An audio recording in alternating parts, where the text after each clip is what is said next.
My name is Casey Sousa, as Colt so generously introduced.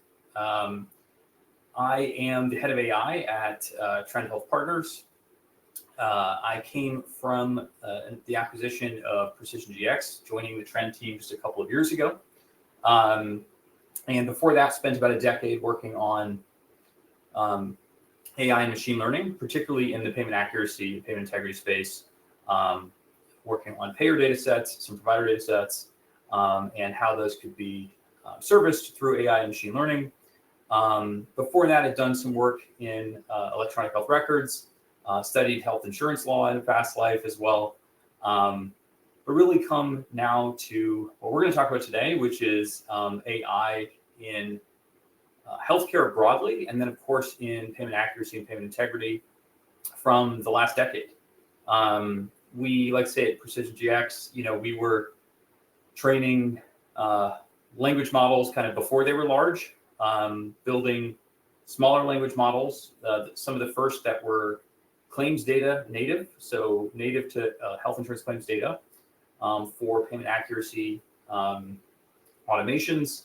Built something called Claim2Vec, which was kind of a foundational technology in that space for us, and then ultimately rolled out one of the first generative AI solutions in the market called Astria Chat in 2023. Joined Trend that same year. We folded all of that technology and our experience into Trend, and we're, this won't be an infomercial for Trend, but we'll talk a little bit about what we're doing in the context of how we see AI developing in healthcare, and of course, how we're trying not to screw this up, and how, before we get into that, I want to cover, I think, how we're afraid we might.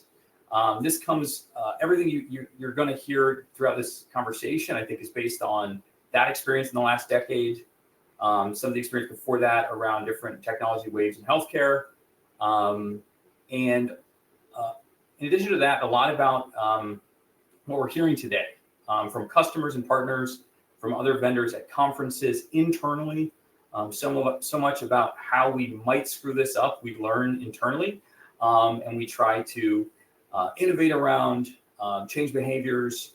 And of course, I've given versions of this talk and this discussion internally as well as to some external groups. We really think it's important. It's a personal mission of mine. You're going to see why. We're going to talk through it, and we're going to talk a little bit, like I said, about how Trend is approaching some of these questions and solutions in AI that we hope can move the space forward.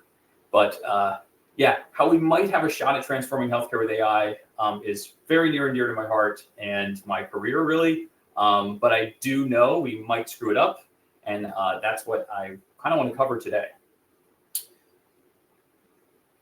All right. We have an innovation failure in healthcare. This might sound a little bit trite, and even that is sort of insane, right? I mean, I think most leadership in healthcare has this innate sense that we haven't been doing a great job in terms of delivering on new technology adoption and all of the benefits that are supposed to come from that. This chart, which is intentionally been stripped of any identification, it illustrates that maybe better than anything. But what do we think? I'm just going to ask you, and feel free to jump into the chat. We're going to have some surveys. We're going to have some interaction. But what do you think the blue line is here? If this chart, I will give you the title, which is Productivity Growth Since 2000. The blue line, if you guessed it, is healthcare. Let me just put this up here so we can move through. The red line, okay, so this is indexed. So meaning since 2000, healthcare has seen approximately zero productivity growth. And productivity growth does, I know it sounds like an economics thing, and it is, but for us inside the business, this means how much do we get out in terms of services and revenues and output in general compared to what we put in. We've been flat. We've delivered no growth since 2000. As I said, I only joined around 2010, 11. So I can only be blamed for the second half of that blue line. But since 2000, just completely stagnant in productivity growth. The red line represents something else. which maybe you guessed this too, literally every other industry averaged together. So every other industry since 2000 has experienced, on average, something like 50% growth in productivity, getting 50% more out than we were for the same inputs 20 to 25 years ago. In healthcare, we're flat. What is going on here, and why is that an innovation failure? So even though we have seen EMRs, all the digitization that went through that, all the meaningful use, this is kind of where my career kind of started in that part of health IT, all the conferences and interoperability efforts and big data cloud, kind of how those came through in the last 10 to 15 years, mobile, telehealth. While you see pockets of productivity gains, you see adoption, you see benefits, I'm sure, beyond productivity in various areas. Overall, healthcare has been completely resistant to any productivity enhancement from these technologies. And if you look beneath the surface, there's something really important going on. Other industries, they grow through capital investment and through other factors.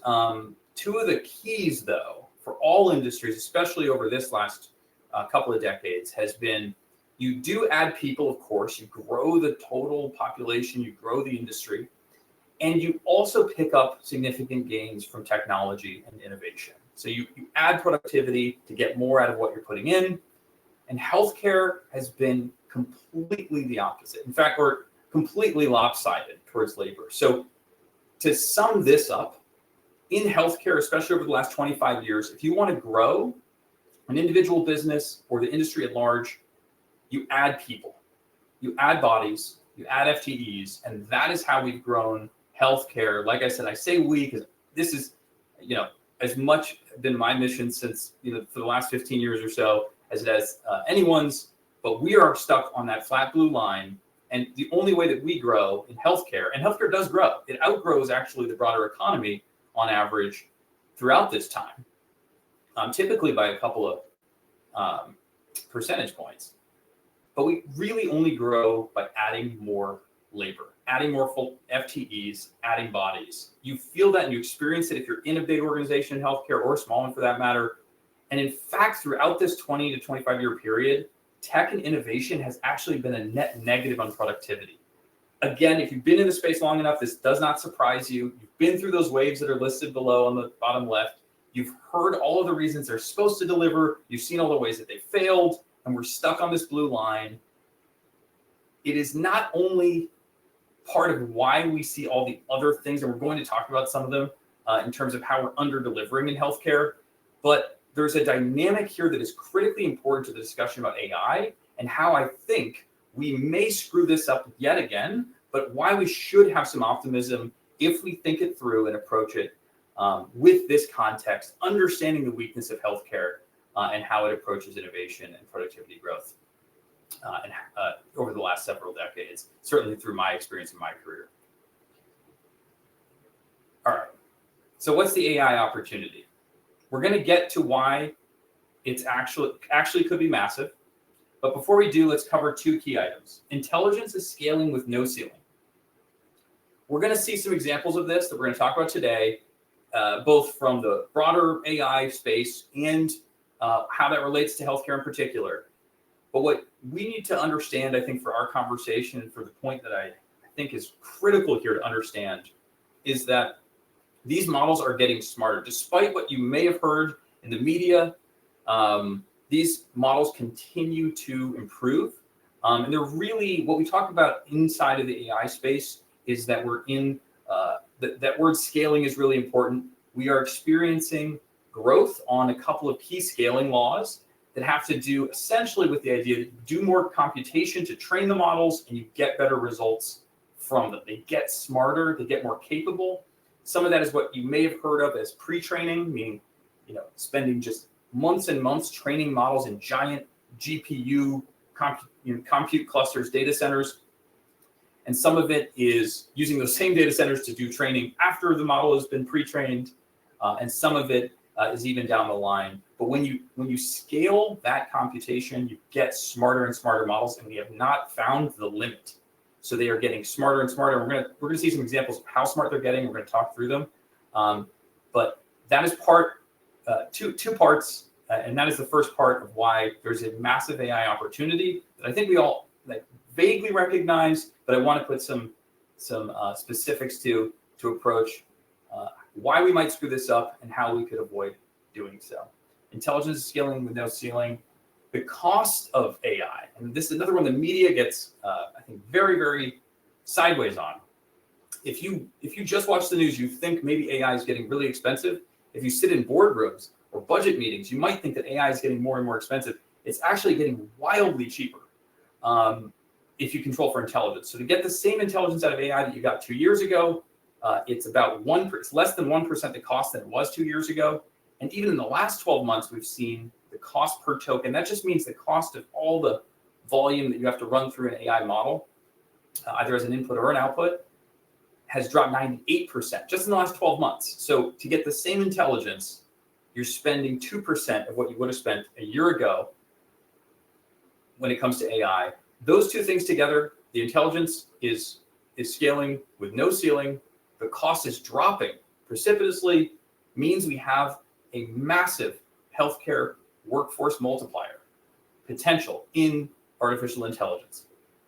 Just to capture that in a chart, you see it here. We don't even know if it's 99% or it'll be more. We can get into more detail. We're going to look at some examples. But one way that we capture this, and this is a quote from Sam Altman, the CEO of OpenAI, the company training some of the state-of-the-art models in the space. The price of intelligence is converging to the price of energy, meaning, essentially, if you have you're going to be able to get human level or even expert level, so better than the average human level intelligence and capability from these models at essentially the cost of electricity. That is where the curves are headed. That's why every single line you see on this chart is pointed down and to the right. Intelligence at the same levels, getting cheaper, and each of these lines is a different type of task. You see it's completely consistent. It's all getting cheaper, different rates, but all getting cheaper, more available, and converging to the price, basically, of electricity. You don't necessarily need to know that if you're not in the AI space, but what you need to know and take into account in our decision-making in the healthcare space, we're going to talk about it in payment accuracy, but it's broader than that and true across the orgs that many of you work in and lead, is that it could be a workforce multiplier. We can get human-level intelligence in the knowledge work of healthcare for a lower and lower price each day. What does that mean? It means that this could be a workforce multiplier, more labor, and we know that there is really no model for healthcare as an industry to adopt a new technology, innovate, and get more productivity out of it. That's what we just saw on that blue line, that damned blue line that has haunted certainly the last 25 years of healthcare innovation and adoption. But there is a model for adding more labor and getting more out of healthcare throughout that time. In fact, it's the only way that healthcare has grown.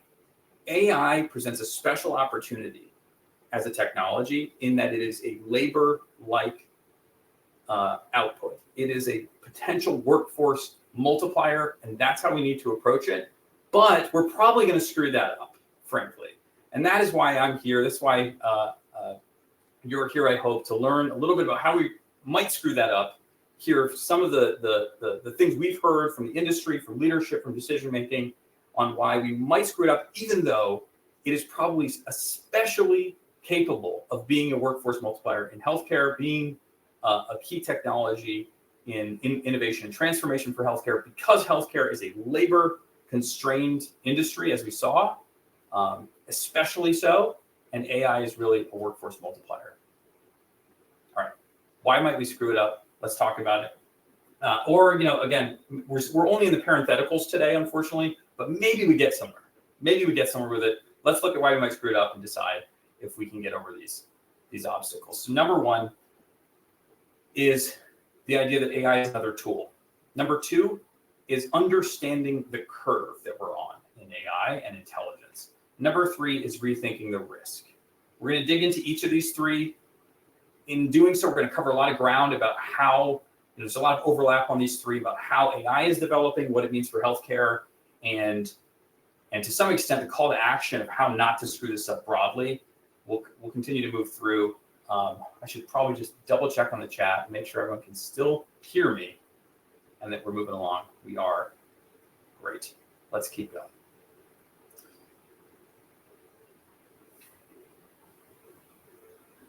And then if we get through all of this, and I haven't talked to this entire meeting to death, which is a very real risk, frankly, we will talk about what Trend is doing in particular with our AI solutions and kind of taking our approach to answering each of these three potential challenges to develop our solutions and work with our customers and partners to finally get somewhere.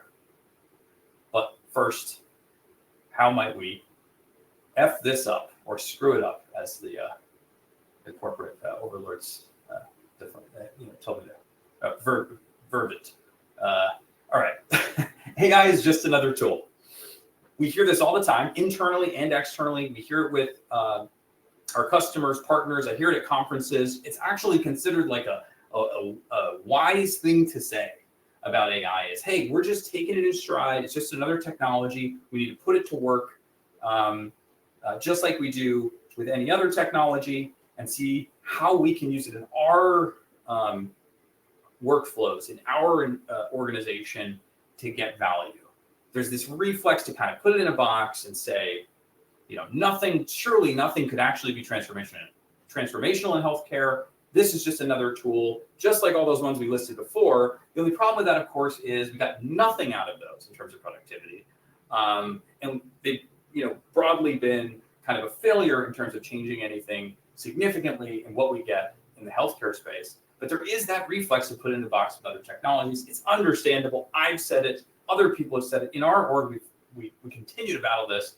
But AI is just another tool. Why shouldn't we think that AI is just another tool? Let's look at some examples. Of course, it is a great tool. So that it helps you, I think, get to this conclusion. And it's one of the reasons that repeating it makes so much sense. That, of course, we all use AI, or if you aren't, I would encourage you to. Personally, individually, we use it at the company in various ways that certainly look and feel like another tool.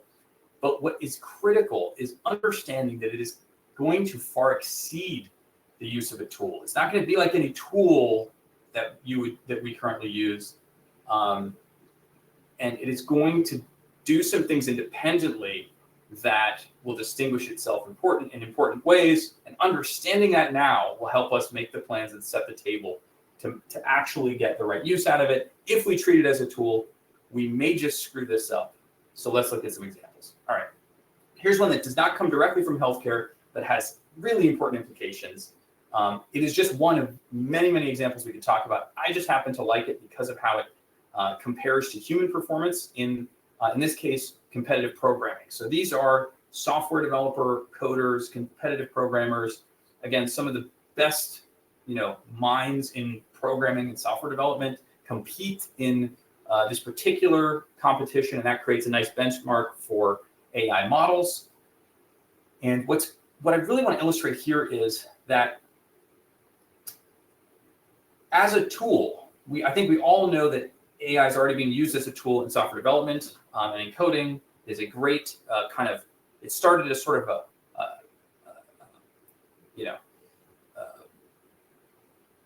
upgraded sort of spell check for software developers. Okay, like, hey, you might have made a syntax error here. Hey, you might be looking to finish this line in this particular way, and developers can kind of tab out and accept from the AI. But we're going to be going significantly beyond that, and I think this benchmarking data helps to illustrate that. Today, the state-of-the-art model performs at about 99.8%. That's the percentile in this competitive programming coding competition. But what's striking about this, and one of the reasons that I think it is important to go from it's a great tool to it's much more than a tool, is to look at the timeline. The small, minuscule, pathetic blue rectangle all the way to your left is how the state-of-the-art model performed in this competitive programming in May of 2024, all the way back in May of 2024. That's a year ago, and it was in the 11th percentile. Still not terrible, considering this is a very competitive distribution of programming folks. But 7 months later, it is only being beat by 2 out of 1,000 competitive programmers in live competition. So these are human programmers. 2 of the top 1,000 would beat it. It would beat the other 998. World class now by December of 2024. And the model there called O3 that performed at that level is now the commercially available model in the API that we can all use today for commercial purposes. 11th percentile to close to 100th, right? Close to the top of the heap, 7 months. Maybe it's a tool in May of 2024. It's something very different in December of 24, and certainly today when it comes to programming and software development. This illustrates that, I think, in a very stark way, and we'll talk about how it also fits in to the curve and how things are changing quickly. A couple of other quick examples, some that are more healthcare specific. This is one that I've been talking about since it was published in October, just nonstop. If you've spoken to me, whether family, professional, you just run into me in a coffee shop, I'm probably telling you about this study because it's so compelling and important for how AI is going to impact healthcare. Stanford Medicine, bunch of physicians, by the way, running this study said, we want to know if, doctors, MDs with AI are going to outperform MDs on these diagnostic, in terms of diagnostic performance, given certain cases across a variety of specialties. How are they going to do? The MDs on their own, they scored 74% on this, which I'm sure was just to establish sort of a benchmark baseline for physician performance without AI on this diagnostic test. With the AI, the MDs scored slightly better.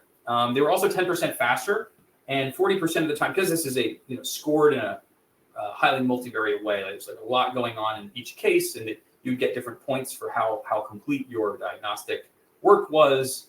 They could tell that with the AI, the MDs were closer to being completely correct 40% of the time. So a little bit of overall improvement, but 10% faster and 40% more completely right. That feels like a tool. That feels like a great tool, right? But there was an unexpected result in this study. And those are their words, right? I'm sure they were shocked. It wasn't even necessarily part of their initial plan to do this test. But the unexpected result was that without the MD, the AI independently scored 92% on the same diagnostic performance testing. 25% almost better than MDs with or without the AI. Significant finding.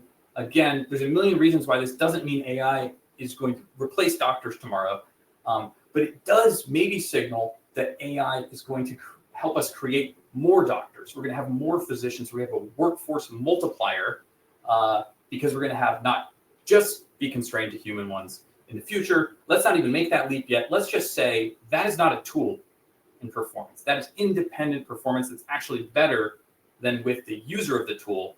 That is going above and beyond a tool and being independent. The AI outperforms the MD and the MD plus AI.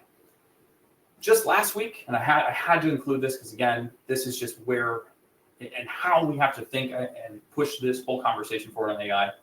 There was a study that was published, research that was published by OpenAI just last week that corroborated the same finding, essentially, that AI could independently do some of the work that a physician is doing in medical decision-making and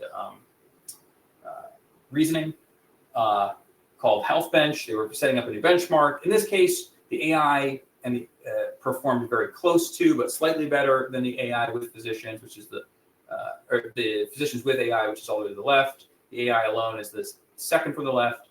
But most importantly, both of those groups outperformed the physicians with no AI by about 4 times on this particular index score. We don't have to get into the details here, but what I think is critical is we need to understand AI is going to be able to perform. Again, physicians, I'm using as an example because it's core to obviously healthcare delivery of services, but also because it's clearly a very highly skilled role in healthcare and in our economy in general and our life. And AI is performing independently here at a level that is extremely compelling, way, way far exceeding what just a simple tool would do. Again, 4x better than physicians alone on this particular testing and benchmark. This is really important. It tells us why AI is more than a tool. And I think it's important for us to think about that in the context. We'll look at ways that Trend is doing that in payment accuracy, and then I think it matters for some of the businesses in our partners in payer and provider world. But we have to think about, if it's not just a tool that makes everyone just incrementally a little bit more productive, what is it? Can it take on roles of team members, right? Again, we know how to grow by adding bodies. Can some of those new bodies, some of those new minds be AI?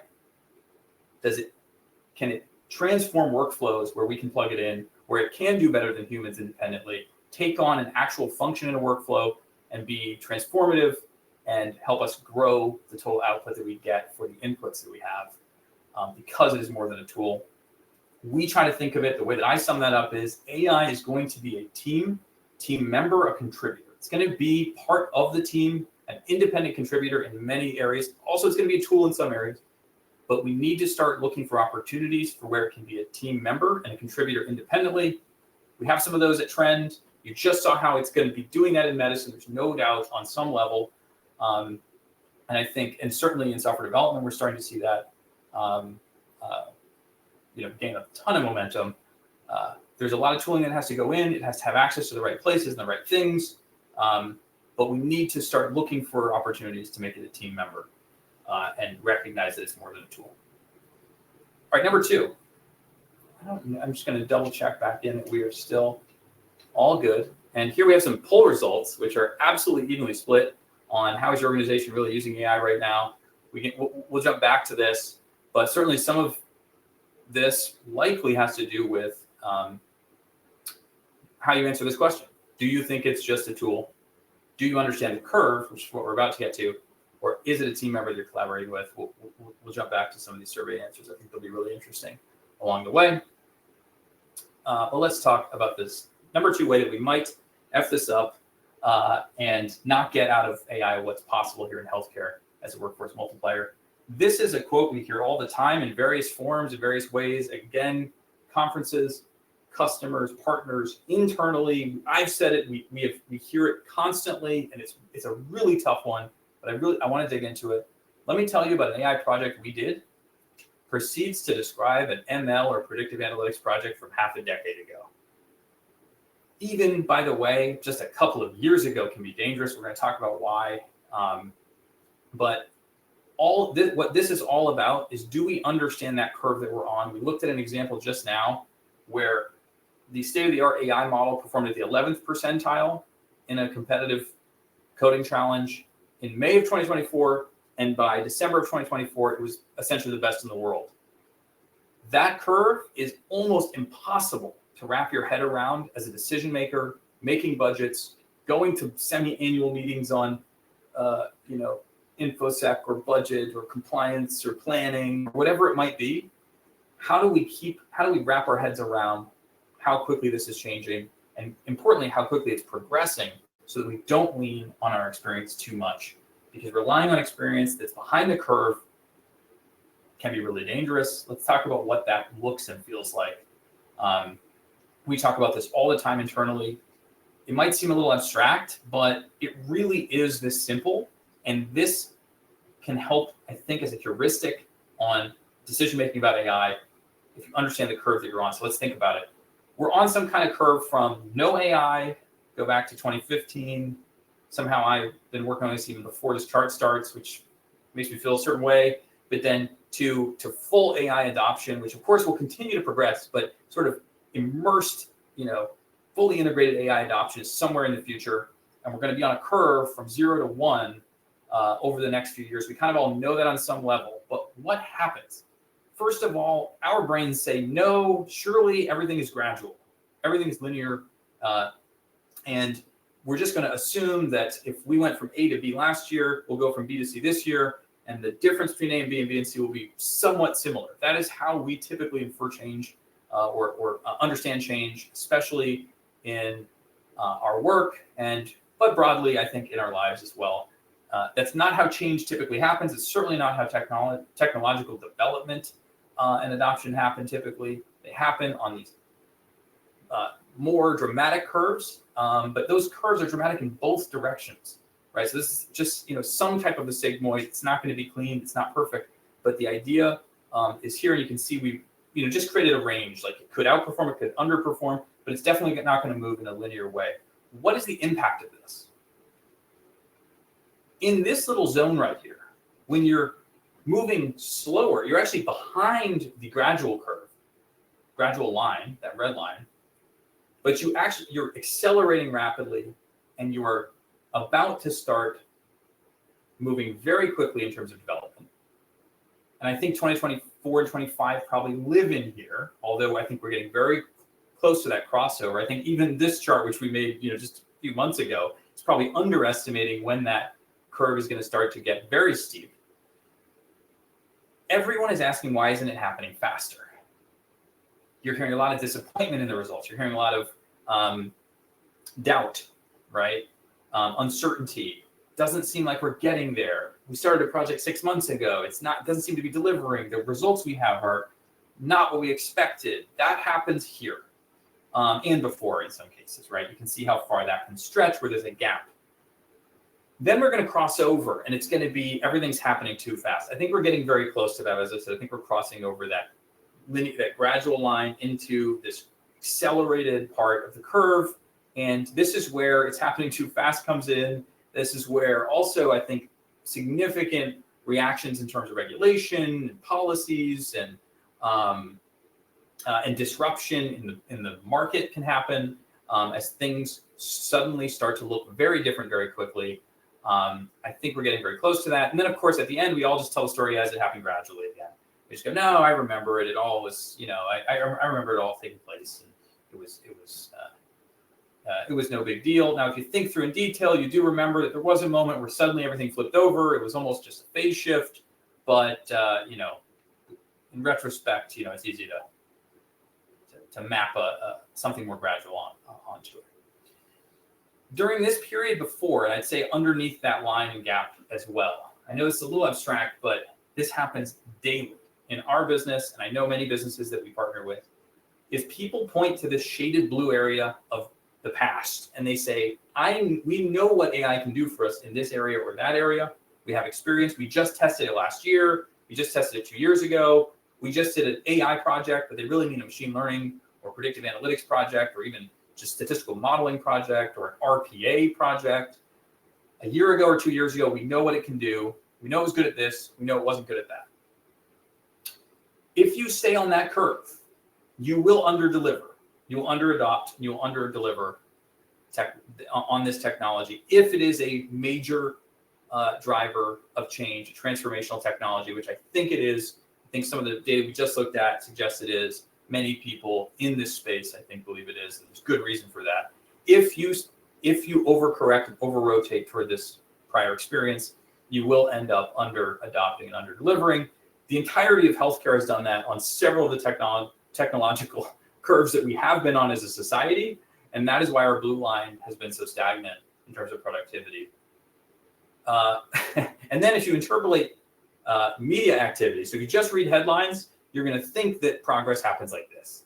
AI is everything, AI is nothing, it's over-delivering, it's under-delivering, it's scary, it's not scary, it's going away, et cetera, boom and bust cycle, which we've already had one of here just in the last few years, in terms of media activity at least. And you will quickly get confused and probably make the wrong decisions if you do that. All right, let's understand the curve we're on.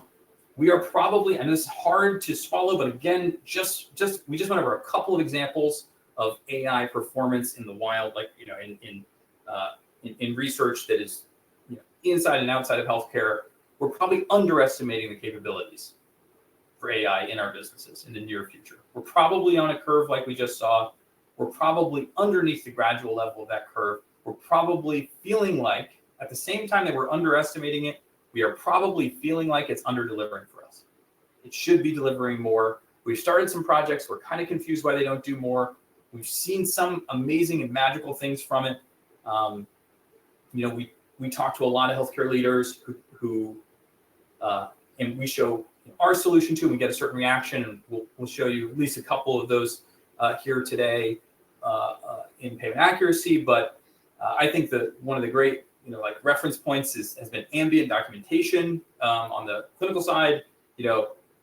There's a certain level of just magic of, if that works the way it's supposed to, life is different for clinicians in terms of how they document and how their interactions are going to go. That is, the type of, I think, transformational activity you might see as things pick up. But it's just, if we continue on the curve of that type of thing, we're going to see those magic moments, those moments where you go, oh, my job is different now suddenly. And we're going to see those stack up really quickly. But so far, we haven't seen that many of them. They're here and there. I bring up ambient just as one example of, I think we actually did see something change there about people's lives and jobs. We're going to continue to see that. We've seen that internally at Trend, although just a few, with many, many more we expect to come. We're probably underestimating it overall, but we're also feeling like it's not quite delivering for us yet in some ways we thought it might soon. We say this all the time internally. It's become a mantra for us: forget faster. If we're on the curve we think we're on, you cannot rely even on recent experience, a year or 2 years ago. Remember the study on the code, competitive coding, 7 months, 6 or 7 months, the state-of-the-art model is completely different. And those aren't in a lab somewhere. They're commercially available. The model, that was in the 11th percentile was the state-of-the-art model commercially at the time. And state-of-the-art model commercially now is the one that performed at the 99.8th percentile. If that's the case, even if you used OpenAI's models in a solution that you tried to deploy internally, and we've talked to so many major healthcare companies that have had this very experience, they implemented something generative, they put it into a workflow that should work, they couldn't get the results they need. They look back 6 months later and they say, how can we try that again with the state-of-the-art model now, when we just saw the state-of-the-art model fail for us here, from subhuman performance to expert level or beyond human performance, even sometimes during that 6 months or 12-month period of time. We have to forget faster. It's not something business people are built to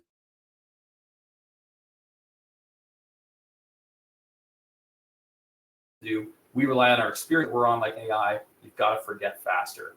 Drop the experience you had about what you think you know about what AI can and can't do. We're on number 3. And that is, everyone is talking about AI. There's a lot of hype. We're looking closely and taking small steps to find practical impacts before we dive in.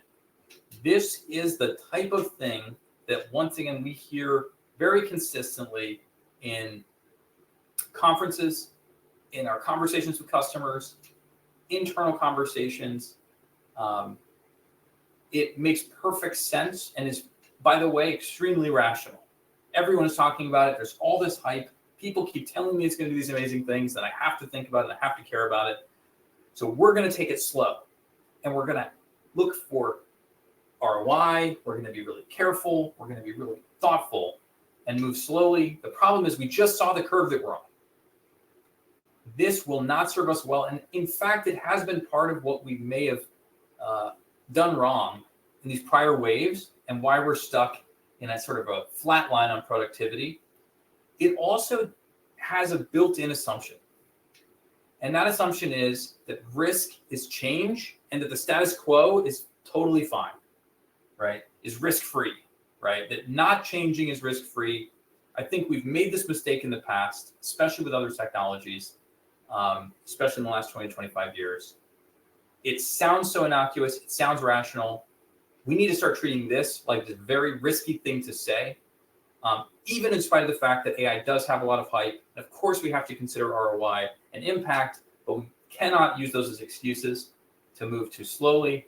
And I'm just going to take a quick tour on something we all know well, which is that the current state of U.S. healthcare does not afford us that luxury to take it that slow. We all know the waste. This is our business, right? In many ways, or certainly a large chunk of this is about some hundreds of billions of dollars of the total 700 to a trillion of waste and inefficiency in U.S. healthcare. There's extremely high administrative burden.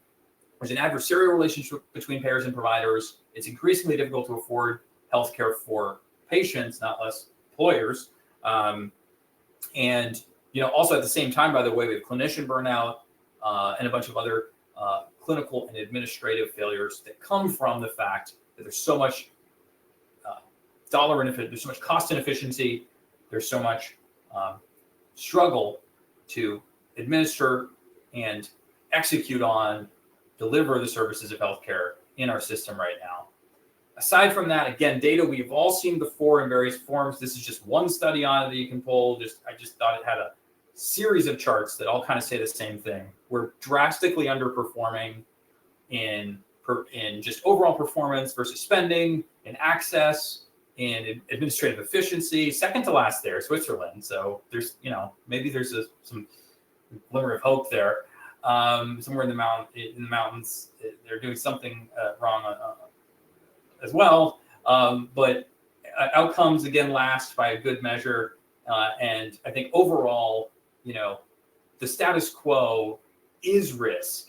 And that is true both in terms of clinical outcomes, access, affordability. It's also true in terms of we know there's waste, fraud, and abuse. We know there's administrative efficiencies. And that amounts to hundreds of billions of dollars in waste, unsustainable burdens. Like I said, even just clinician burnout, which I'm using as a throwaway here, but is a massive and issue that has been, being continuing to worsen. And that is also true of many of the outcome measures that were just kind of captured in aggregate in some of those charts. On top of that, just overall delivery, as those charts illustrate, but many other sources can underscore if you look for them. Outcomes are subpar, costs are the highest, bad delivery, and we're still here. This is the current state. This is the status quo. So when I hear we're looking closely, taking small steps, we're trying to find practical impacts before we dive in, I just see this chart in my mind. I want it like tattooed on my forehead. This is everything to me in terms of why not changing and not taking a risk on new technologies is actually higher risk than doing so. Of course, compliance, security, privacy, stability, even budget, and many other considerations are really important. But we need to start treating the status quo as the risk.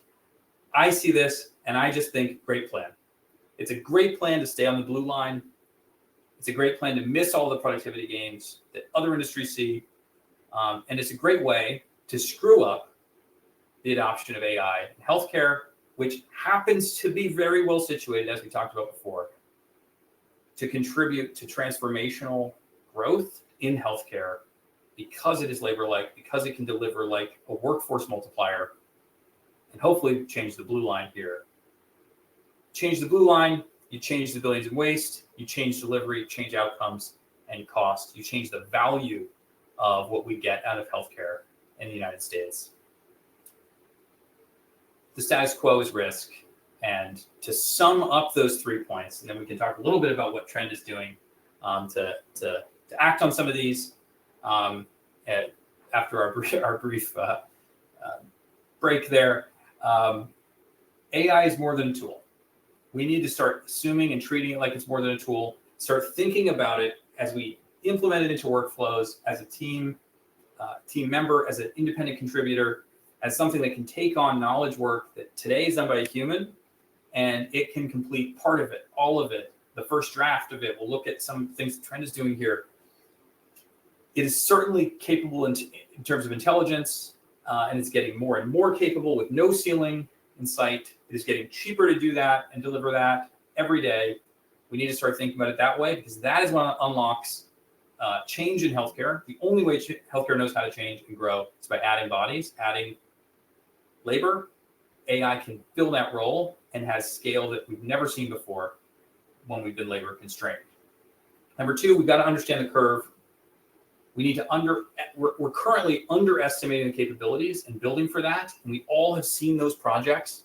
Like I said before, implemented a model that came out a year or 2 years ago, tried to use it for something, got poor quality, quit on it, or shelved it, tabled it because it underdelivered. We have to understand we're on the part of the curve where that happens. It will continue to happen, but it's going to happen less and less as we turn the corner here and as the pace picks up. We need to forget faster those experiences. We need to forget experiences that were pre-generative AI, that were pre the modern tools and the state-of-the-art performance that we're seeing today. Forget faster and understand the curve. And then finally, just did this quickly. I know everybody, when we talk to leadership at healthcare organizations, everyone agrees with the state of healthcare. Not everyone is making decisions as though that status quo is a risk, is the maximum risk. I think we need to adopt that as a heuristic for decision making. We should be disruption biased. We should be looking for ways to change this the system through AI.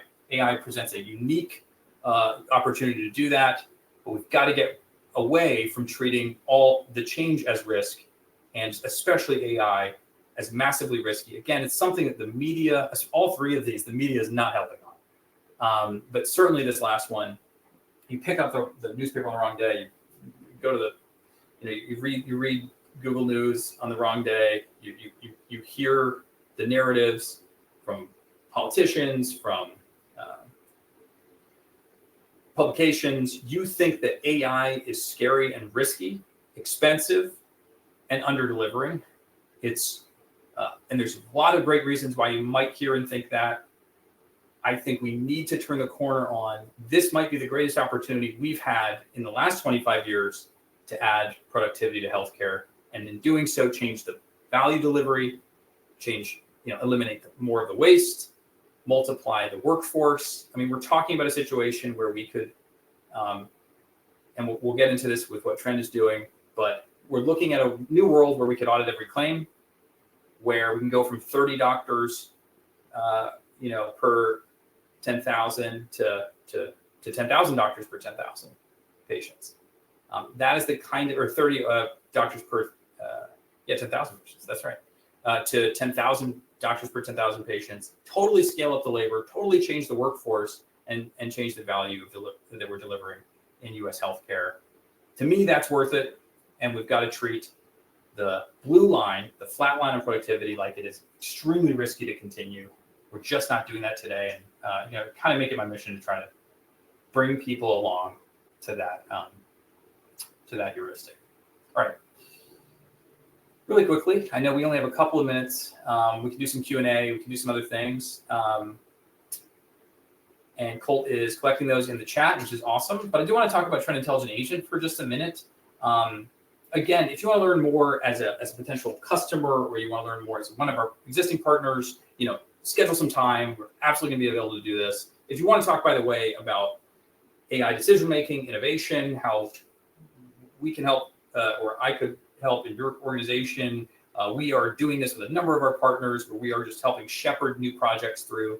Many of them run through Trend Intelligent Agent, which is our connected AI capability that runs across our platform. I think that, we just have kind of some of the key pillars, functions in different workflows that it is now capable of picking up.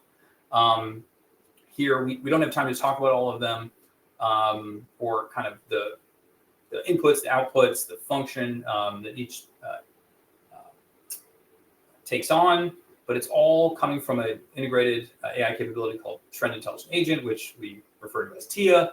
And effectively, it helps, in one of three areas: identifying payment accuracy issues on the payer or provider side, auditing and confirming, validating those identified issues, and then helping to document and resolve them. There are a few examples we could run through here on how, we're using it to monitor and manage thousands of models, to score inventory, to find overpayments. It adds a ton of efficiency, and it's really assuming the role of a subject matter expert data scientist, as well as by scoring, it becomes sort of an assignment manager of inventory to analysts and auditors. Again, we are looking for ways to create what could have just been machine learning models to an AI solution that takes on a workforce multiplier role, takes on the role of answering the question of what the analysts and auditors should work on next. It also takes on the role of reviewing models, reviewing outputs, and deciding how to update models in the future. We also have our data mining agent, which takes all the inputs and all of the training that you need to be a good data mining post-paid data mining auditor claims for payers, understands the context, reviews individual claims, produces both analysis and conclusion on them, and writes that up, submits it to, in our case, we still have humans in the loop for all of the outputs here, but quickly developing to where we're getting, workforce multiplication as Tia assumes the role of an auditor or an analyst in our data mining group, produces work product, and does it at a very high quality level. We're seeing the same thing in other areas. We're also using Tia to produce, I'll just cut to the chase here, to take on a role as an R&D audit subject matter expert and a data engineer, where it can take a request from a specialist, from a subject matter expert. It can take on, or it can take just a policy, a payer policy as an input, and it can build algorithms, build new concepts, both the code, the white paper, the test claims, produce that, and take on, again, be a workforce multiplier for how do we find more inaccurate claims, more waste, and help audit and resolve it.